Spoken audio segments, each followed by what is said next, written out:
6 septembre 1996. Tupac Shakur est le rappeur le plus célèbre au monde. C'était l'équivalent du roi du rock'n'roll Elvis Presley. Tupac était le roi du rap. Pour ses fans, il est le plus grand gangsta rappeur de tous les temps. Il est la voix rageuse de l'Amérique urbaine.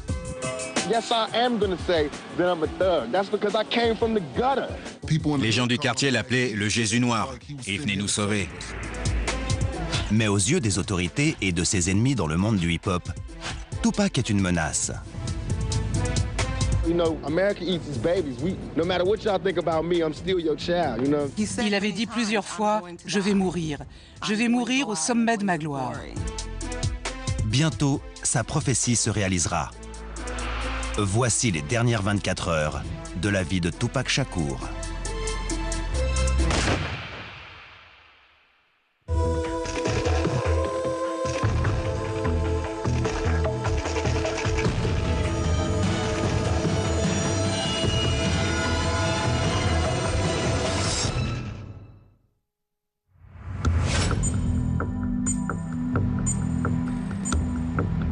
Los Angeles, en Californie, le 6 septembre 1996.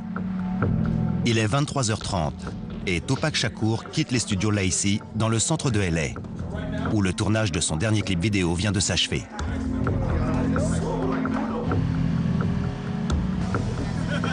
Après 6 singles en tête des ventes en 6 ans, Tupac surfe sur une vague de succès que ses concurrents ne peuvent que jalouser.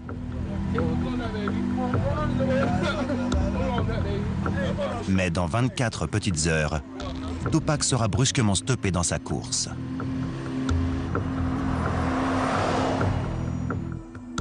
De retour dans sa villa de Calabasas, en banlieue de Los Angeles, Tupac, épuisé par le tournage, s'accorde quelques heures de sommeil.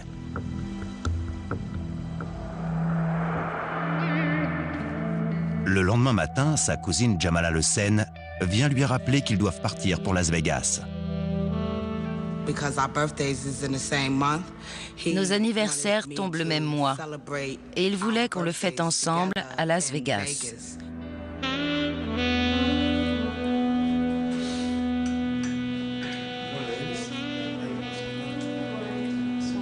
À Las Vegas, Tupac doit se rendre à un match de boxe et se produire dans un club.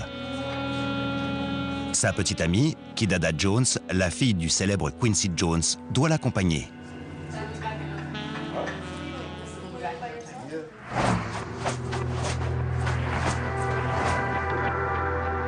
Quelques heures plus tard, ils prennent la route. Mais Tupac se passerait bien de faire ce voyage. Tupac ne voulait pas y aller. Ça crevait les yeux. Il avait des problèmes de famille à régler à Atlanta et il n'avait pas franchement envie d'un périple à Las Vegas. Mais sous la pression de son manager, Tupac accepte. Ce sera son dernier voyage.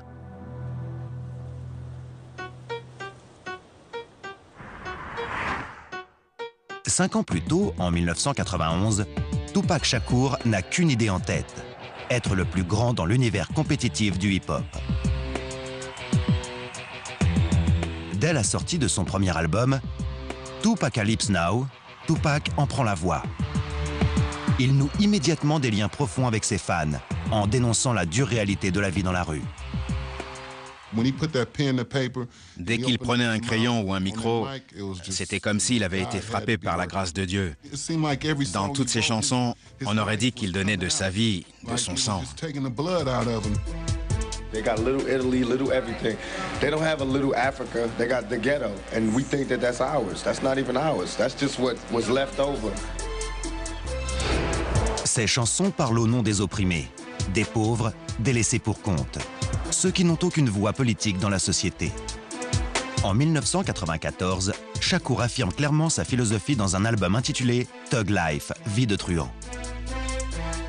Il voulait montrer à tous ceux dont tout le monde se fout que lui ne s'en foutait pas. C'est ce qu'il a fait avec cet album. Ça ne valait pas que pour un mec comme moi, ça valait pour tout le monde. Il dénonçait tout ce que la société nous balançait à la figure. Thug Life parle de choix. Quand on fait les mauvais choix, on se retrouve avec une vie qu'on n'a pas voulu. C'est de ça que parle Thug Life. Malgré toutes mes galères, je m'en sortirai. Tupac a ses convictions politiques gravées dans la peau. Tous ces tatouages voulaient dire quelque chose. L'un d'eux disait 50 avec le dessin d'un AK-47 parce que Tupac pensait que 50 Noirs étaient capables de tout. De tout. Du moment qu'ils le décidaient et qu'ils avançaient tous dans la même direction. Le public tombe sous le charme de son bagou et de son refus catégorique d'adoucir son message. Est-ce que c'était incendiaire, démentiel? Est-ce que les gosses hurlaient à ses concerts? Est-ce que les filles arrachaient leurs vêtements? Est-ce que les mecs levaient un revolver en guise de salut? Oui, c'est ça le hip-hop, c'est ça l'esprit rock. Mais Tupac séduit bien au-delà du ghetto. Les adolescents blancs des banlieues bourgeoises aiment cet air de danger venu de l'autre côté.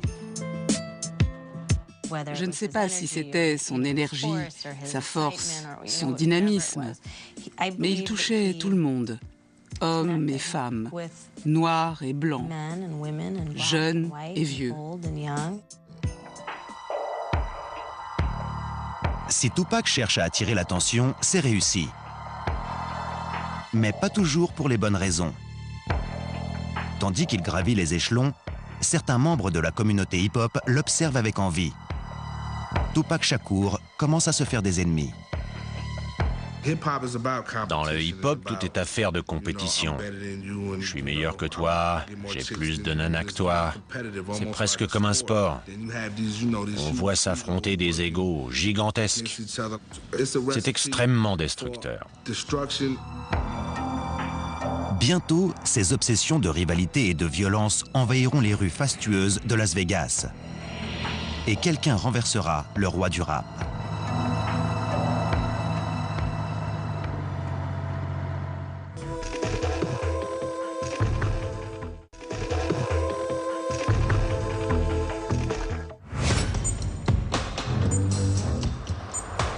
« 7 septembre 1996, 15h. Tupac Shakur est arrivé à Las Vegas, dans le Nevada, où il doit assister à un match de boxe et se produire dans un club de la ville. Il n'en aura jamais l'occasion. Dans moins de 9 heures, il sera assassiné de sang-froid.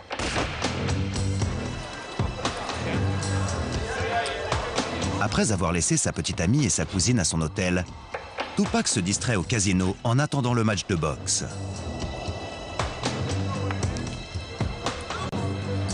À ses côtés, son fidèle garde du corps, Frank Alexander. On est allé au MGM et il s'est mis à jouer au dé. Il gagnait très gros. Il était vraiment très fort. Quand on est arrivé à Vegas, Tupac devait avoir 10 000 $ en poche. Ça lui brûlait les mains et il voulait s'en débarrasser le plus vite possible.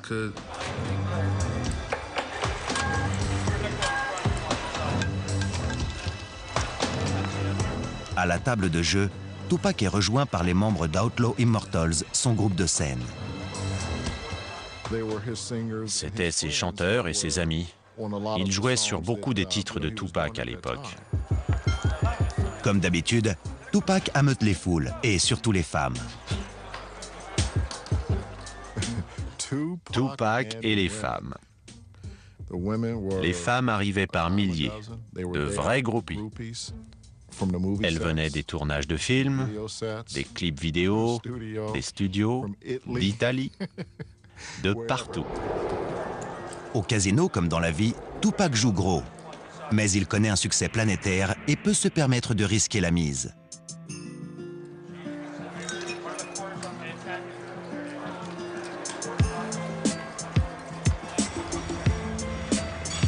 « 25 ans plus tôt, dans les rues de Harlem-Est à New York, peu auraient misé sur la réussite à venir du jeune Tupac Shakur.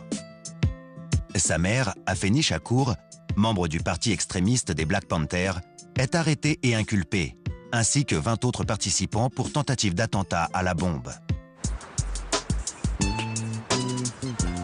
Finalement acquittée de tous les chefs d'accusation et enceinte de Tupac, Afeni est libérée après 15 mois passés derrière les barreaux. Le 16 juin 1971, elle donne naissance à Tupac Amaru Shakur, à qui elle donne le nom d'un révolutionnaire inca sud-américain. Tupac signifie « serpent lumineux ». Serpent lumineux est un esprit brillant. En 1971, je croyais sincèrement que le prénom d'un enfant pouvait l'aider dans la vie.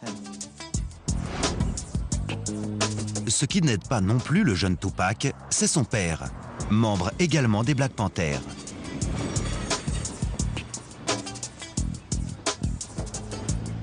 Pour ajouter à l'instabilité familiale, une extrême pauvreté conduit à plusieurs reprises Tupac et sa mère à dormir dans la rue.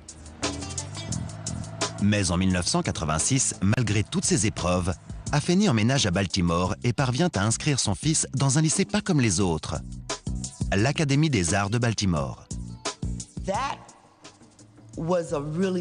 C'était vraiment une bonne expérience pour Tupac, car tous les autres élèves de l'école étaient des artistes. C'est un environnement très différent, beaucoup plus libre, beaucoup moins restrictif. Tupac tombe amoureux du théâtre et de la musique rap. Tupac a toujours cru qu'il pouvait tout avoir. Être un rappeur incroyable, un acteur incroyable. Je crois qu'il ne voyait aucune frontière, aucune limite à son potentiel.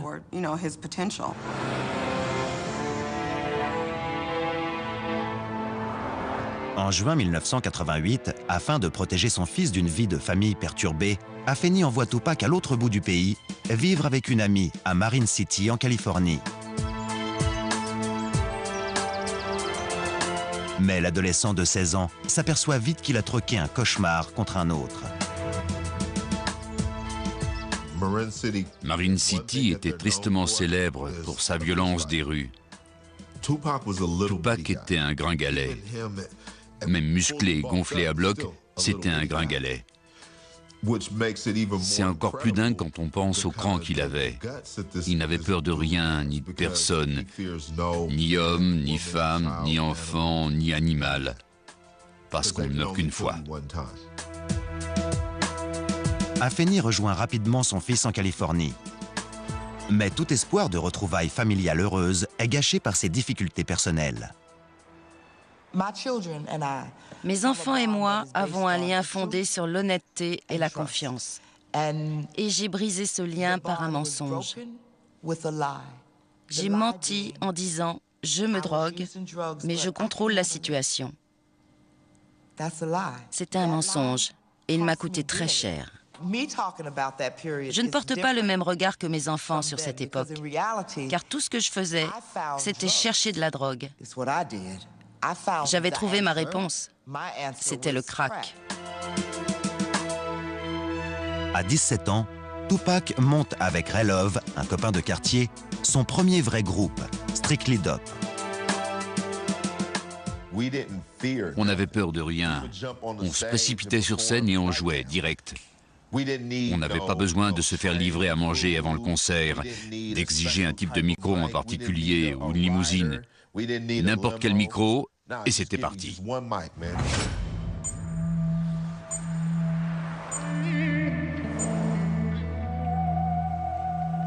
7 septembre 1996, 18h15. Depuis son arrivée à Las Vegas, presque 4 heures plus tôt, Tupac Shakur et son entourage prennent du bon temps, en jouant au casino et en buvant quelques verres. Mais dans seulement 5 heures, Tupac Shakur sera abattu de sang-froid.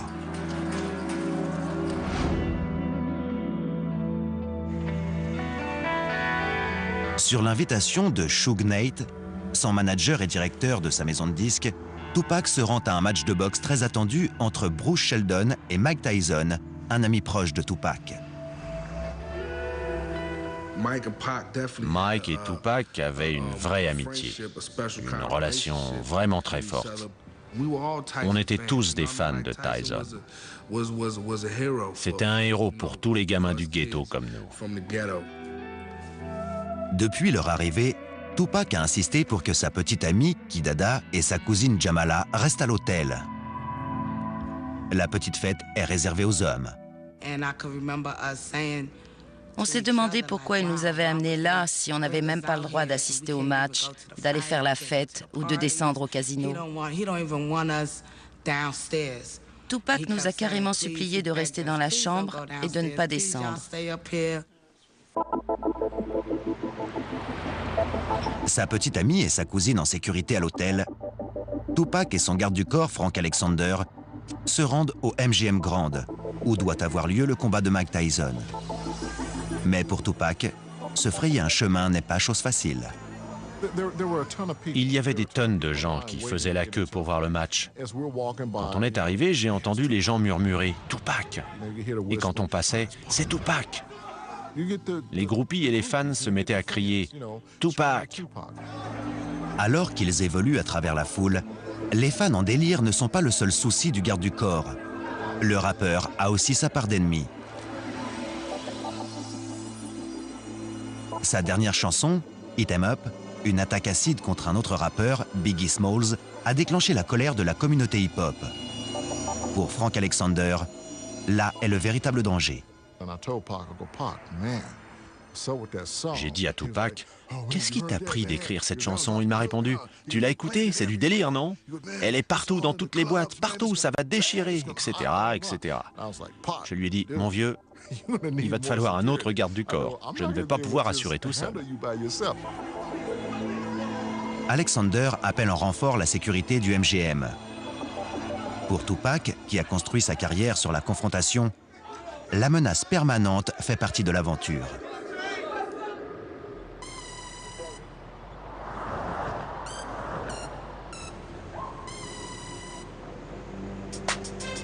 Mais en 1990, seulement 6 ans plus tôt, peu avaient entendu parler de Tupac Shakur. Toujours à Marine City, en Californie, tentant désespérément de percer dans la musique, il attire l'attention du rappeur d'Oakland, Shock G, qui propose à Tupac une place de danseur dans son groupe Digital Underground. Il a vu que Tupac n'avait pas de famille qui l'attendait. Et il lui a donné sa chance. C'est la chance que Tupac attendait. Du jour au lendemain, l'adolescent se retrouve en tournée mondiale. Tupac s'est bien amusé avec Digital Underground. Ils sont allés au Japon, à Londres, en Italie, en Australie même. Artiste né, Tupac arrête très vite la danse pour s'emparer du micro. Le succès est immédiat. Tupac était un maître. Il savait s'approprier n'importe quel style et le reproduire un peu différemment ou même encore mieux. Pour ça, il était très fort. C'est comme ça qu'il a tracé sa route. Très vite, Tupac signe son premier contrat et en novembre 1991, Tupacalypse Now sort dans les bacs. L'album est fait d'un mélange puissant et parfois contradictoire d'hymnes à la violence et de réflexions sur la société. Il parle de pauvreté, de foyers brisés et de dépendance à la drogue. Il a écrit des chansons extrêmement négatives sur les femmes, les rabaissant au rang de moins que rien. Mais il a aussi toute une série de chansons où il place les femmes, les mères, les femmes noires, sur un piédestal. C'était quelqu'un de vraiment complexe. Tupac puise son inspiration dans sa propre expérience. Un garçon élevé dans le militantisme politique, sensibilisé à l'art et endurci à l'école de la rue. C'était avant tout un poète. Il était tellement en accord avec lui-même qu'il pouvait écrire n'importe quelle chanson sans craindre de passer pour un faible. Il était son plus grand admirateur. Il me disait toujours « Écoute ce que j'ai dit, il est trop bon ce mec !» C'est comme ça qu'il parlait de lui. « Il est trop bon ce mec ! Jamala, écoute, j'assure trop !» Il récitait quelques-unes de ses paroles et disait « Je suis trop bon, je suis trop bon, je les écrase tous !» Je lui disais qu'il était cinglé. Depuis son plus jeune âge, Tupac veut aussi devenir acteur. En 1991, son deuxième rêve devient réalité lorsqu'il décroche le premier rôle du film à succès, Juice. Quand je suis allé voir Juice à sa sortie, les nanas hurlaient dans la salle. Il fallait vraiment voir ça. Dès que Juice est sorti, tout le monde ne parlait plus que de Tupac. C'était évident qu'il allait devenir énorme. Ce film l'a plus aidé que la musique. Il descendait, écartait les jambes et les bras, secouait ses breloques, relevait son col et disait « Je suis une légende des temps modernes ». Je lui disais « Dans 10 ans, tu seras l'homme le plus puissant des États-Unis ». Et il me répondait « Exactement, tu vas voir ». L'avenir s'annonce brillant pour Tupac. L'année suivante, sa mère, Afeni Shakur, désormais sobre, réapparaît dans sa vie. Ils forment à nouveau une famille. J'ai appris que quand un enfant vous dit « tu es ma mère », il vous accorde un droit de regard sur sa vie. Mais il peut vous en priver de la même manière. Mes enfants l'ont fait. Je n'ai pas repris ce droit, ils me l'ont rendu. Mais le vent ne tarde pas à tourner. En 1992, Tupac est arrêté pour avoir attaqué un chauffeur de limousine. En 1993, il est inculpé pour avoir agressé un autre rappeur avec une batte de baseball. Lors d'un autre incident, on l'accuse d'avoir attaqué le réalisateur Allen Hughes avec une arme. À Atlanta, il est arrêté puis relâché pour avoir tiré sur 2 policiers en civil. On dirait que Tupac Shakur prend son rôle de mauvais garçon un peu trop au pied de la lettre. Compte tenu de son histoire et des rapports de sa famille avec les autorités, la police détestait Tupac. Je ne sais pas si c'est parce qu'il avait un cœur de Black Panther, mais Tupac n'avait aucune patience avec les forces de l'ordre. Je ne crois même pas qu'il les respectait. Pourquoi les autorités s'acharnaient sur lui? Parce que Tupac leur faisait un pied de nez, voire pire. Mr. Shakur, can we get a comment from you? Hell no. Thug life. Thug life. Thug life. That's my comment. What's that mean? I don't understand. Tupac croyait toujours qu'il ferait partie des statistiques.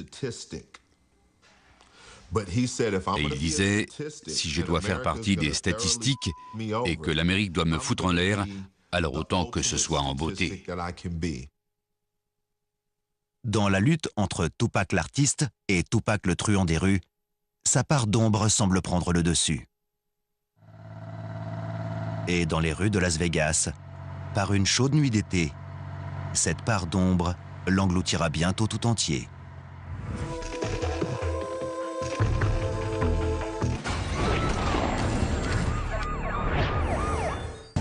Bien sûr, dans Top Gear, il y a des bagnoles et même des plutôt pas mal.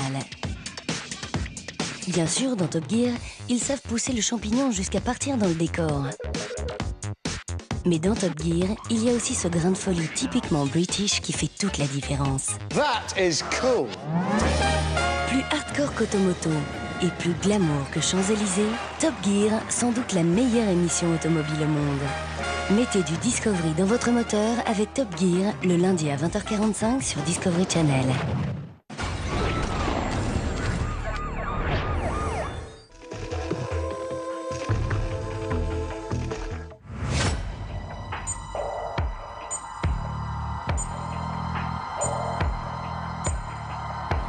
« 7 septembre 1996, 20h35. Tupac Shakur vient d'assister à un match de boxe au MGM Grand, où son ami proche, Mike Tyson, a pulvérisé son adversaire Bruce Sheldon en moins de 2 minutes.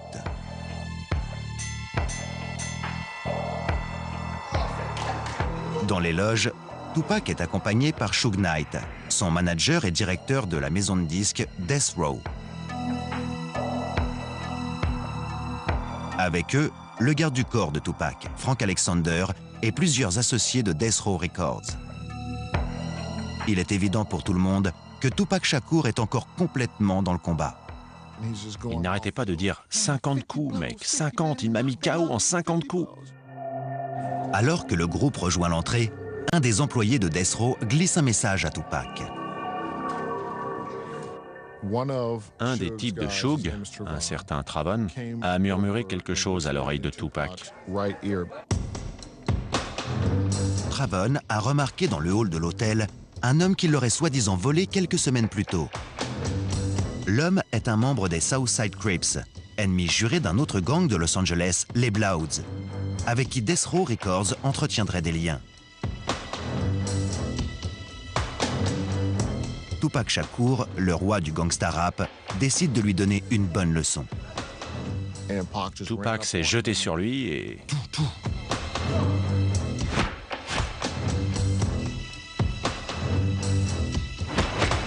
Encore excités par le match, les membres de Death Row, y compris son directeur, Suge Knight, se joignent à la fête. Dans la confusion, Frank Alexander parvient à tirer Tupac de la mêlée. Je l'ai attrapé et je l'ai sorti de là. Orlando Anderson était par terre et tout le monde le frappait à coups de pied. 2 ans plus tôt, à New York, Tupac menait un autre genre de combat, un combat pour sa vie. Le 30 novembre 1994, dans le hall d'un studio d'enregistrement de Times Square, Tupac est dépossédé de 40 000 $ de bijoux et blessé 5 fois à bout portant par un groupe d'individus noirs non identifiés. Alors que la police classe l'affaire comme agression fortuite, Tupac l'aperçoit comme la vengeance d'un de ses nombreux ennemis dans le milieu du hip-hop. Tupac est devenu une cible mouvante. Par sa musique agressive, il s'est attiré les foudres de la police et des chefs de différentes communautés. Ses attaques verbales contre d'autres rappeurs ont créé des tensions au sein du milieu hip-hop. Chacun attend son tour pour donner une leçon à cet homme devenu puissant et riche. Il était têtu comme une mule et refusait de se soumettre. Il était comme ça. C'est ce que j'aimais chez lui, mais je savais aussi que ça le perdrait. J'ai essayé de lui faire passer le message. Tu ne peux pas t'en prendre à n'importe qui. Ces mecs te tueront, pour de vrai. Tupac savait dans quel monde il vivait. Il connaissait le système. Il n'était pas d'accord avec tout. Mais il savait aussi que s'il ne faisait pas l'effort de gagner de l'argent dans une société capitaliste, il ne ferait jamais ce qu'il voudrait. Son image de truand rattrape Tupac. Gravement blessé par 5 balles tirées à bout portant, l'une d'elles lui a sectionné l'artère de la cuisse, Tupac paye cher la violence qu'il dénonce, mais aussi celle qu'il exerce. This is all about my image. This has nothing to do with me. This is all about my image. It's like MTV, all the papers, they building me up. Now they destroying me on the same image that they perpetuated. You know what I'm saying? I'm selling records. This is what I do for a living. I'm selling records. Don't get it twisted. This is not my real life. This is not how my real life is supposed to be. I'm not supposed to be really having all these villains in my life. On ne peut pas accuser les rappeurs d'être des meurtriers. Autant accuser Schwarzenegger d'avoir tué des gens dans Terminator. Comment peut-on accuser un rappeur qui ne fait que parler alors que les acteurs montrent la violence et qu'on leur dit rien? Moins de 5 heures après son opération et contre l'avis des médecins, Tupac Shakur sort de l'hôpital. Il a d'autres problèmes à régler.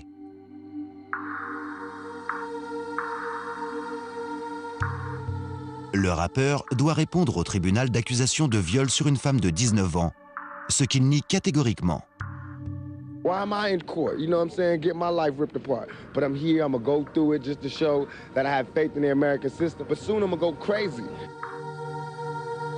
Acquitté d'accusations de sodomie et de port d'armes illégales, Tupac est incarcéré pour attouchement sexuel, crime gravement condamné aux États-Unis.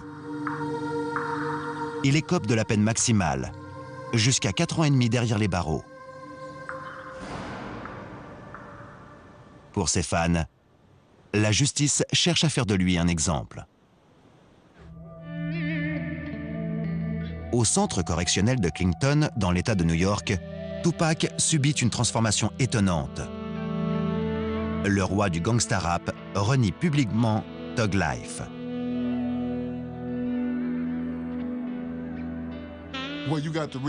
N'oubliez pas que Tupac était en prison. Et la prison, ça fait réfléchir. On est prêt à tout pour en sortir. À mon avis, il a renié Thug Life. Mais en se disant, c'est pour rigoler, je veux seulement sortir de là. Mais sortir de là n'est pas si simple. Tupac était dans une situation très fragile. Il était en prison et perdait beaucoup d'argent à cause de tous ses procès. Il a laissé toute sa fortune dans ses procès bidons. En échange d'un contrat avec Death Row et à condition de le prendre comme manager, Suge Knight promet à Tupac de le faire sortir sous caution. Le parrain tout-puissant du hip-hop ne tarde pas à tenir parole. Je n'ai jamais vu le contrat, mais je me souviens du coup de téléphone quand Tupac m'a appelé pour me dire qu'il avait signé avec Death Row. Ils ont essayé de contrôler Tupac. Même au sein de Death Row, ils pensaient que Suge arriverait à le contrôler. Mais c'est comme approcher une flamme d'un bâton de dynamite, ça finit toujours par exploser.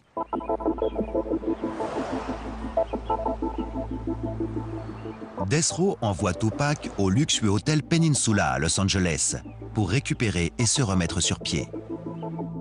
Son album Me Against the World était numéro 1, ainsi que son titre Dear Mama. Il n'avait pas besoin de Death Row pour réussir, mais il avait besoin d'eux à ce moment-là. Suge l'avait fait libérer contre 1,4 million de dollars. Tupac se devait de se remettre sur les rails. 7 septembre 1996, 21h. Las Vegas, dans le Nevada. Après avoir passé à tabac un membre présumé du gang des Crips dans le hall du MGM Grand, Tupac et son entourage regagnent leur chambre avant de partir pour le club 662, où Tupac doit se produire. Dans moins de 3 heures, Tupac Shakur sera laissé pour mort. Tupac est rentré à l'hôtel. Il était surexcité. Il m'a dit, Jamala, tu vas pas me croire. J'ai foutu une trempe à un mec, je l'ai mis KO, comme Mike Tyson.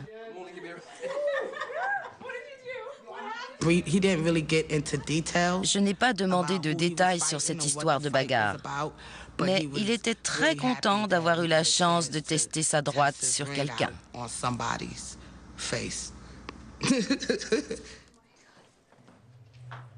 Au moment de s'habiller, Tupac décide de ne pas mettre son gilet pare-balles, accessoire pourtant justifié chez un homme qui a tant d'ennemis. Je me souviens que Castro a dit « Tu devrais mettre ton gilet pare-balles ce soir ». Mais Tupac a répondu « Non, il fait trop chaud, j'ai pas envie de le mettre ». Normalement, il ne serait pas sorti sans, mais pas cette fois.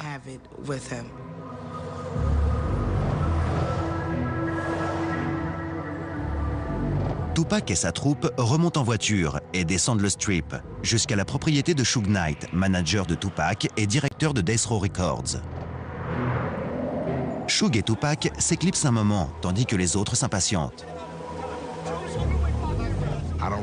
Je ne sais pas ce qu'étaient partis faire Tupac et Suge, mais on les attendait et on était prêts à partir. Presque toute la propriété de Suge Knight est rouge, la couleur emblématique du Mob Piru, une branche du gang des Bloods de Los Angeles. Il portait beaucoup de rouge. C'était sa couleur préférée. Il venait de Compton. Il avait grandi parmi les Bloods. C'est ce qu'il affichait en portant du rouge. Pour certains, avoir signé avec un label proche des Bloods n'attire que des ennemis à Tupac. Mais cette fois, il s'agit du gang rival des Bloods, les Southside Crips. Son garde du corps, Frank Alexander, voit les choses différemment. Tupac n'était lié à aucun gang. Si on devait lui attribuer une couleur, ce serait le vert, la couleur de l'argent. Une demi-heure plus tard, alors que Tupac et les autres s'apprêtent à quitter le club 662, Tupac adresse à son garde du corps une requête inhabituelle.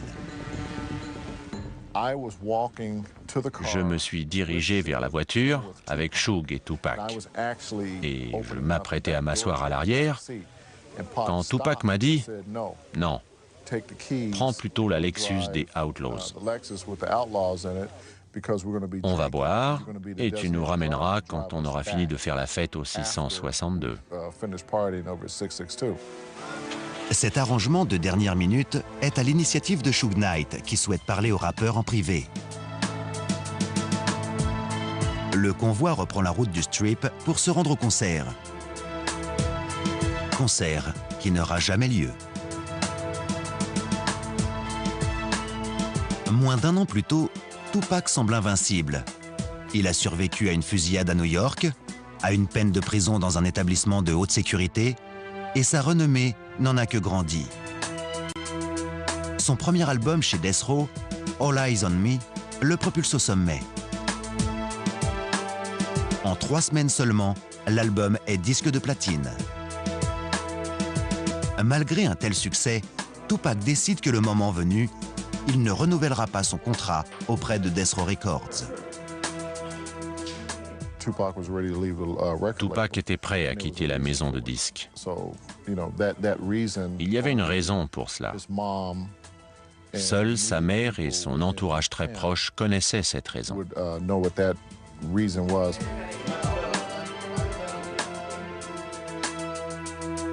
Tupac pense secrètement que Death Row garde pour eux la plus grosse part du gâteau. Mais ce n'est pas le seul souci de Tupac. Il est confronté à son ancien rival, le rappeur de New York, Biggie Smalls, qu'il a attaqué à plusieurs reprises dans ses chansons. Leur querelle alimente les rumeurs d'une guerre entre les rappeurs de la côte ouest et de la côte est. La bagarre côte ouest, côte est était une illusion. C'était faux, parce que Tupac et les Outlaws étaient aussi de la côte est. C'était simplement une histoire entre Tupac et Biggie. Tupac a passé ces 6 dernières années à se battre avec la police, les tribunaux, des concurrents, et maintenant avec des gangs dangereux. Il devient de plus en plus dur de distinguer ses amis de ses ennemis. Alors que Tupac se rend au club 662 en compagnie de Suge Knight, il ignore qu'un de ses ennemis est sur le point de le frapper.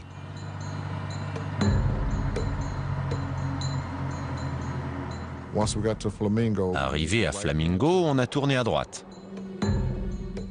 Et on s'est arrêté au feu au carrefour de Koval. Tandis que le garde du corps de Tupac le suit dans une autre voiture, le convoi poursuit sa route. Comme toujours, Tupac ne passe pas inaperçu.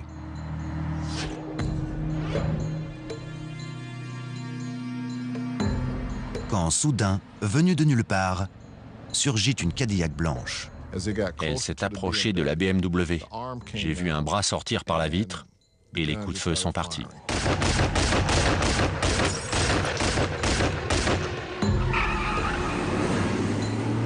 La voiture de Suge est criblée de balles. Tupac est blessé à 4 reprises. Une balle rase la tête de Suge Knight. Après les coups de feu, j'ai cru qu'ils étaient morts. Je me suis précipité vers la voiture, mais elle a démarré. La voiture criblée de balles fait demi-tour et s'enfuit dans la direction opposée. Je ne savais pas quoi penser. J'étais dans le brouillard. Est-ce que c'était de vraies balles? S'était-il vraiment fait tirer dessus? Mais la voiture endommagée a les pneus crevés et stoppe sa course non loin de là. Pour la seconde fois de sa courte vie, Tupac Shakur regarde la mort en face.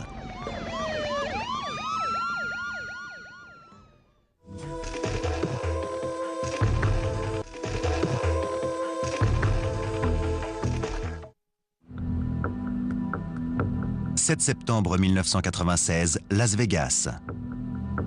À 23h17, le rappeur superstar Tupac Shakur tombe sous les balles d'un tueur inconnu.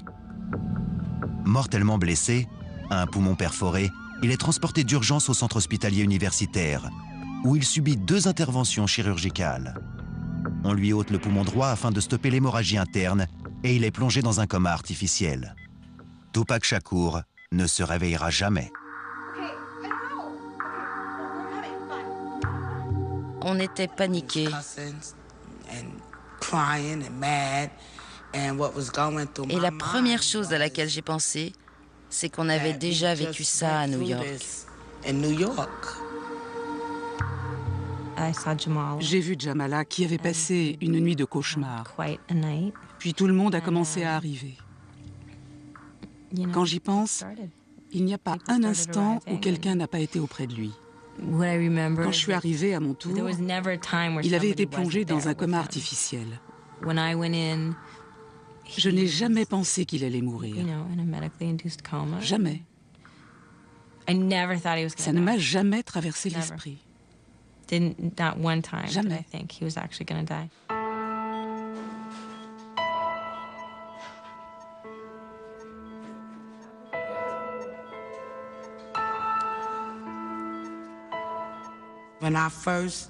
La première fois que j'ai vu Tupac sur son lit d'hôpital, il avait des tubes partout. J'ai compris qu'il allait devoir se battre pour rester en vie. Tupac reste dans le coma pendant 6 jours. Jour et nuit, sa famille se relaie à son chevet, refusant d'accepter l'inévitable. On pensait tous, et Tupac le premier, qu'il était invincible. Quand il a été blessé la deuxième fois à Vegas, on s'est dit qu'il s'en sortirait. Le 13 septembre 1996, à seulement 25 ans, la vie brève mais intense de Tupac Shakur prend fin brusquement. Sa mort sème le désespoir autour de lui.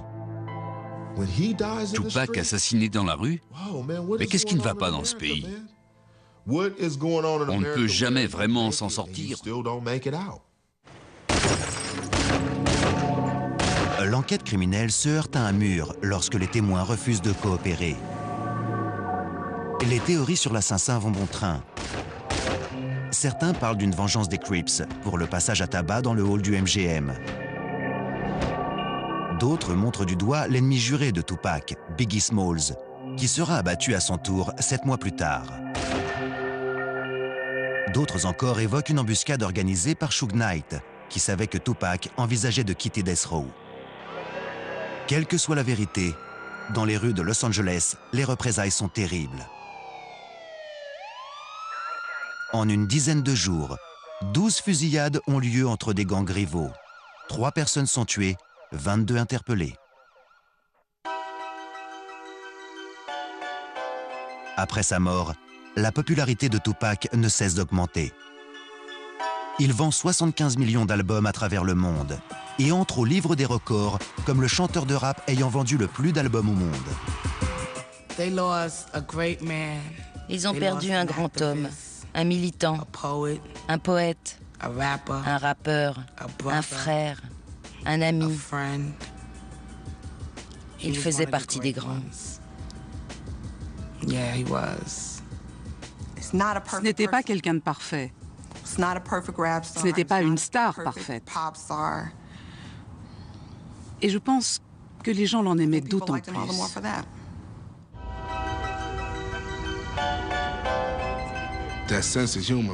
Il avait un sacré sens de l'humour, c'était un marrant. Il y avait autre chose derrière ses allures de gros dur. On passait plus de temps à rigoler qu'à jouer les durs. Sa mère, Afeni, prend les rênes de la famille. En 1997, la fondation Tupac Amaru Shakur est créée pour offrir formation et soutien aux étudiants créatifs. La même année, l'université de Berkeley en Californie met en place un cours intitulé « Poésie et mythe dans l'œuvre de Tupac Shakur ». Je lui parle tout le temps car j'ai envie de savoir ce qu'il pense de ce qu'on fait. C'est important pour moi et je suis sûre qu'il m'entend. À ce jour, l'assassin de Tupac Shakur n'a pas été retrouvé.